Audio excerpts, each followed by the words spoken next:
नमस्कार, मैं सुमित कुमार, आदरणीय तिलकधारी सिंह सरपंच साहब का पौत्र, समादरणीय छोटेलाल सिंह का पुत्र, आप तमाम हाजीपुर पंचायत के ग्रामवासियों को प्रणाम करता हूं। चरण वंदन, चरण स्पर्श।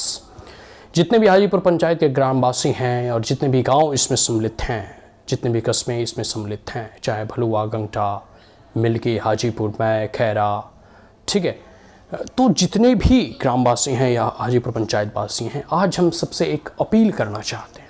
देखो, ऐसा कह सकते हो ना कि चुनावी मैदान में जब हम उतरे हैं तो हमेशा चुनाव की बात करना भी अप्रासंगिक होगा, क्योंकि अभी चुनाव बहुत दूर हैं।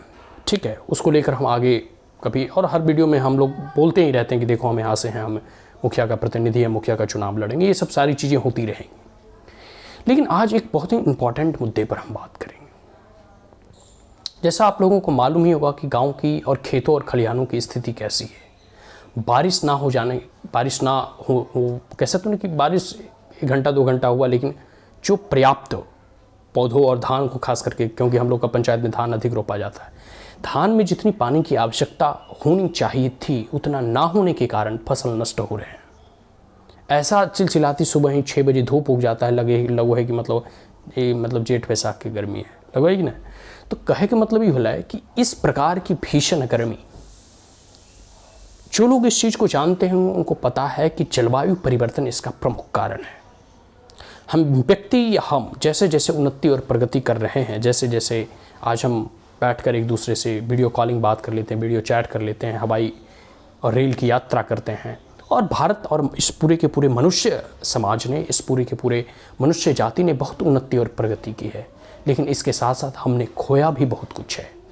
हमने अपने प्राकृतिक संसाधन बहुत हद तक जो है खो चुके हैं हम इसको, और इसी के कारण है कि जलवायु जब परिवर्तित होता है तो जो पर्याप्त मात्रा में वर्षा होनी चाहिए वो नहीं होते हैं, और जिसके कारण सबसे अधिक मार अगर किसी को पड़ता है तो वह किसान लोग होते हैं। इससे सबसे अधिक कोई प्रभावित होता है तो वह किसान होते हैं। इससे अगर किसी को नुकसान होता है तो गरीब, दलित, वंचित, शोषित, पीड़ित और किसान वर्ग होते हैं, क्योंकि उनका भाई कोई उपाय नहीं है, वो सिर्फ भगवान के बारिश पर ही आश्रित है।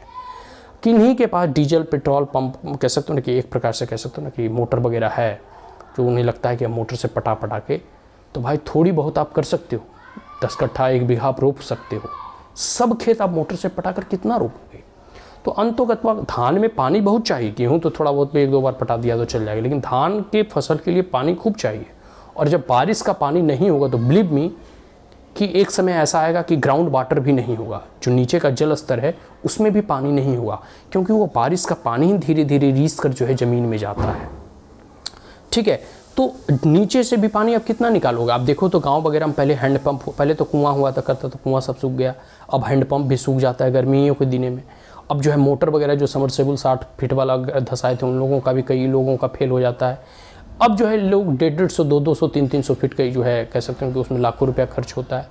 तो ये पूरी की स्थिति आप अगर जो है ना इस पर एक बार विचार करोगे तो मन व्यथित होगा, विचलित होगा कि आने वाले समय में जल संकट जो है बहुत बड़ा समस्या होने वाला है। पीने के लिए तो नल जल की व्यवस्था कर दी गई है, लेकिन वह भी जल तो तभी आएगा जब ज़मीन में पानी होगा, और ज़मीन में पानी तभी होगा जब पर्याप्त मात्रा में ऊपर से बारिश होगा। बात समझ में आ रहा है? तो आज हम बात करेंगे कि आप लोग वृक्षारोपण करें। ठीक है, अधिक से अधिक वृक्ष को रोपें। हम फॉर एन एग्जाम्पल हम बात कर लेते हैं मैं मोड़ से लेके अपने गाँव तक, मैं खैरा गाँव तक, या फिर उधर महादेवा तक, मुसहड़ी तक, या फिर जो भी मतलब रास्ते जहाँ सड़क बने हुए हैं, मैं से लेके खैरा तक आप देखोगे तो पूरा का पूरा जो टरिया पर से जैसे ही आप आगे बढ़ोगे तो कुछ लोग तो है कि ग्राउंड के बीच से आ जाते हैं, कुछ लोग अगर रोड के माध्यम से आते हैं तो वहाँ पेड़ नहीं आपको दिखाई देगा। नदी के आसपास कुछ पेड़ दिखाई देंगे, फिर नीम और सरीस तक कुछ पेड़ दिखाई देंगे। लेकिन अब हमें ज़रूरत है कि देखो सब लोग छोटे छोटे किसान हैं, सबके पास इतना है नहीं कि पहले जैसे छोटकी बागी या बड़की बागी हुआ करता था, घना जंगल होते थे, सोशल फॉरेस्ट्री की बात कही जाती थी। ठीक है, और एक प्रकार से वो मिनी फॉरेस्ट होता था। देखो पेड़ रहेंगे तभी बारिश आकर्षित होगी और बारिश आएगी। ये तो साइंस का चीज़ है, जो भी विद्यार्थी हैं इसको, या फिर जो भी नहीं भी पढ़े लिखे हैं, कोई अनपढ़ भी हैं, लेकिन जो किसान हैं वो इस बात को जानते हैं कि वृक्ष होगा तभी बारिश आएगा। ठीक है, तो अधिक से अधिक वृक्षारोपण करें। अब जैसे मैं बता रहा हूँ कि रोड के इर्द गिर्द, अब जैसे देखो मुखिया सरपंच है, उसका एक काम है कि चलो भाई जो सरकारी फंड वगैरह आ गया वो कर दिया, लेकिन जो जागरूक मुखिया और सरपंच होते हैं वो वृक्षारोपण भी करते हैं।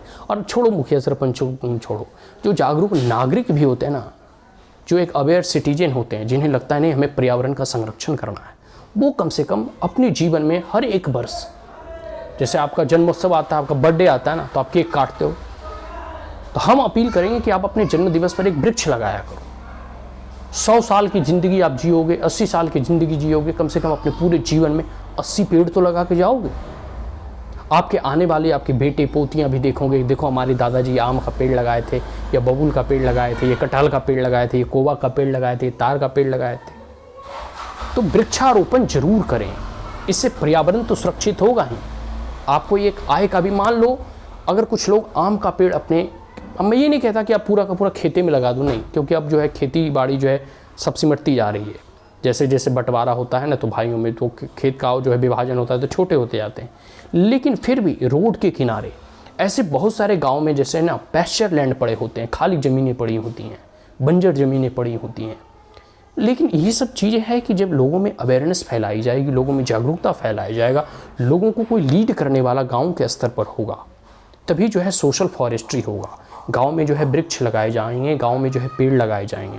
मैं बार बार कहता हूँ कुछ ऐसे वृक्ष लगाएं जो अधिक ऑक्सीजन देता हो, जैसे पीपल का वृक्ष हो गया, बरगद का वृक्ष हो गया, बर का पेड़ जिसको बोलते हो। तो पेड़ जो है ऐसे जो कि, और बर वगैरह का पेड़ जो है ये सब तो 2-2, 300 साल तो जो है 1,000 साल तक रहता है। तो ये पीढ़ी दर पीढ़ी अपना एक प्रकार से कह सकते हैं उनकी आइडेंटिटी छोड़कर अब जाते हैं, और साथ साथ वातावरण भी स्वच्छ रहता है, ऑक्सीजन अधिक मिलता है, और गांव में भी हरियाली रहती है। अधिक वृक्ष होंगे तो फिर बारिश भी पर्याप्त मात्रा में होगा, और साथ साथ वातावरण भी ठंडा होगा। हर जगह गर्मी और तापमान दिन प्रतिदिन बढ़ते जा रहा है। आप देखोगे तो दिल्ली वगैरह या कहीं भी गांव वगैरह में, तो जिस प्रकार से तापमान बढ़ रहा है, टेम्परेचर इंक्रीज कर रहा है, और बारिश भी ऑन एन एवरेज जो है कम होता है। ठीक है, किसी जगह बहुत अधिक बारिश हो गई, किसी जगह कुछ बारिश नहीं हुई। तो ये जलवायु परिवर्तन इसका मुख्य कारण है। इसके लिए आवश्यक है कि हमें वृक्षारोपण करना चाहिए। ठीक है, तो ये सब सारी चीज़ें। अब है कि गांव के स्तर पर कौन इससे लीड करेगा। अभी जैसे बारिश का मौसम है, जो थोड़ा बहुत भी अगर पानी पड़ता है, या फिर आने वाले अपनी पीढ़ी को आप क्या मुंह दिखाएंगे, क्या देकर जाएंगे। तो एक स्मृति के तौर पर, एक उपहार के तौर पर आप अपने पोते पोतियों को वृक्ष देकर जाएं कि इसे संजो कर रखना। क्योंकि देखो छोटकी बागी बड़की बागी आप जाकर देखोगे मैं खैरा गाँव का, तो पूरी की पूरी तरह से समाप्त हो चुका है।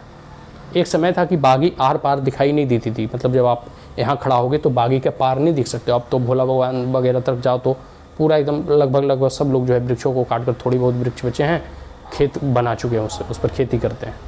तो अब जो पैस्चर लैंड है, जो खाली पड़ी सरकारी ज़मीनें हैं, या फिर जो रोड का जो किनारा है, मैं कह रहा हूँ ना कि मैं मोड़ से लेके कह सकते हो पूरे के पूरे महादेव एहरी और मिल्की तक, और पूरे के पूरे इधर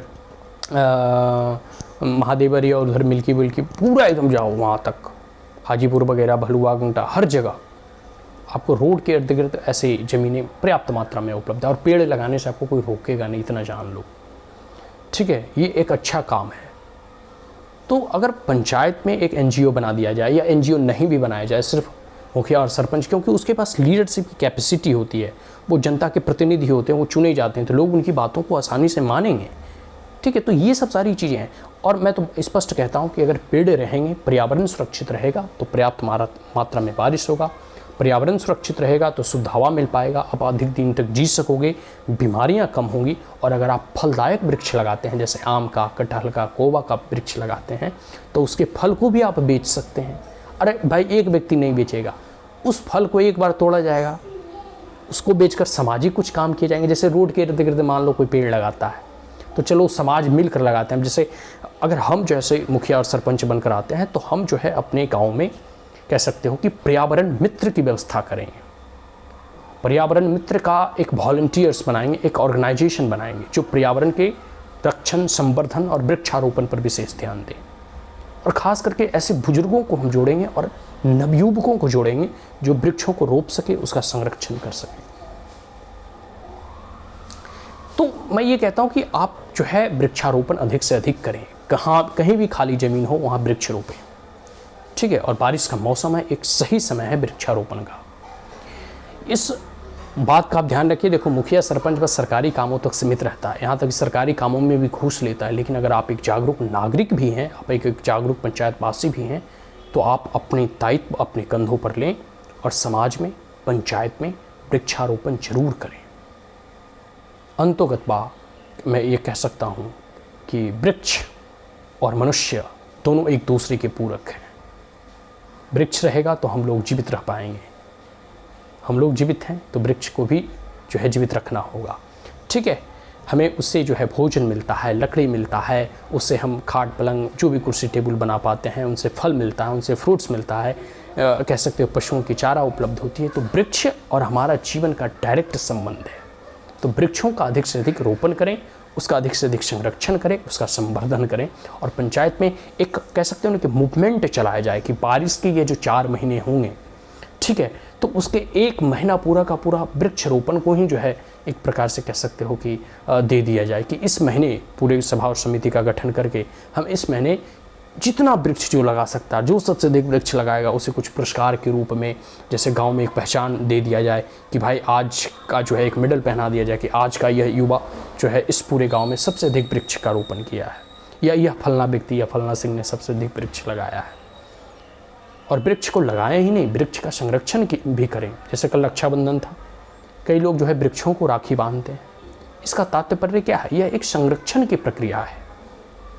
ठीक है, तो आप अधिक से अधिक वृक्षारोपण करें जिससे कि आने वाले समय में पर्याप्त मात्रा में बारिश हो सका, और बारिश हो सकेगा तो पीने का जल होगा और साथ साथ नहाने के लिए जल होगा, और हमारी खेती बाड़ी भी लगातार चलती रहेगी। नहीं तो अगर बारिश नहीं होगा तो इसी प्रकार धान नष्ट हो जाएंगे, फसल नष्ट हो जाएंगे। और एक बार किसानों का अगर फसल नष्ट हो जाता है तो आपको विश्वास नहीं होगा उन्हें कितना नुकसान होता है। सरकार भले ही कुछ चंद रुपये मुआवजा में दे दे, लेकिन ज़मीनें तो खराब हो जाती हैं। फसल नष्ट हो जाने के बाद मन को क्षोभ पहुंचता है, दुख पहुंचता है। तो मिट्टी से आप जुड़े हैं, आप इसी मिट्टी में जन्म लिए हैं, इसी मिट्टी में मिलना है। आओ मिलकर वृक्षारोपण करें, अपने पूरे के पूरे हाजीपुर पंचायत में हरियाली फैलाएं, और इसी प्रकार हम पर्यावरण का भी संरक्षण करें। तमाम हाजीपुर पंचायत वासियों को पुनः एक बार मैं सुमित कुमार, हाजीपुर पंचायत का भावी मुखिया प्रत्याशी, आप तमाम लोगों को यह अपील करता हूँ, यह रिक्वेस्ट करता हूँ। देखो, इतना रिक्वेस्ट हम कभी भी जो है वोटिंग के लिए भी नहीं करते, इतना रिक्वेस्ट हम कभी सपोर्ट के लिए भी नहीं करते कि आप मेरा इतना जो है कह सकते हैं एकदम सपोर्टिंग करें। बट हम यह ज़रूर करेंगे कि आप अधिक से अधिक वृक्षारोपण करें, अधिक से अधिक पेड़ लगा कर जाएँ, और अपने आने वाली पीढ़ियों को, और बड़े बुजुर्गों से भी अपील है कि अपने आने वाली पीढ़ियों को भी यह बताएं कि बेटा पेड़ लगाओ, और अपने आने वाली पीढ़ियों को पेड़ के रूप में एक उपहार देकर जाएं कि देखो हम जा रहे हैं, हमारी आज न कल तो मृत्यु होने वाली है, लेकिन मेरी स्मृति के तौर पर इस पेड़ को संरक्षण रखना कि अरे यह पेड़ तुम्हारे दादा ने लगाया था। सोचो, कल्पना करके देखो, जब आपके पोते पोतियों उस पेड़ की डालियों पर झूला झूलेंगे, उस पर चढ़ेंगे, उसके फलों को खाएंगे तो कितने गर्व की अनुभूति करेंगे। और जो वृक्ष दादा के द्वारा लगाया जाता है उसका फल उसके पोते पोतियों खाते हैं। तो अगर आज से आप पर्यावरण संरक्षण पर ध्यान देंगे तो आपकी आने वाली 2-3 पीढ़ी के बाद उसका परिणाम अच्छा दिखेगा। पर्याप्त मात्रा में बारिश होगी, पर्याप्त मात्रा में भूमिगत जल उपलब्ध होंगे, और हमें जल की कभी कमी नहीं होगी। तो अधिक से अधिक वृक्षारोपण करें। पुनः एक बार मैं सभी पंचायत वासियों से यह अपील करता हूँ, आग्रह करता हूँ, अनुनय विनय करता हूँ। जय हिंद, जय माँ भारती, जय पंचायत।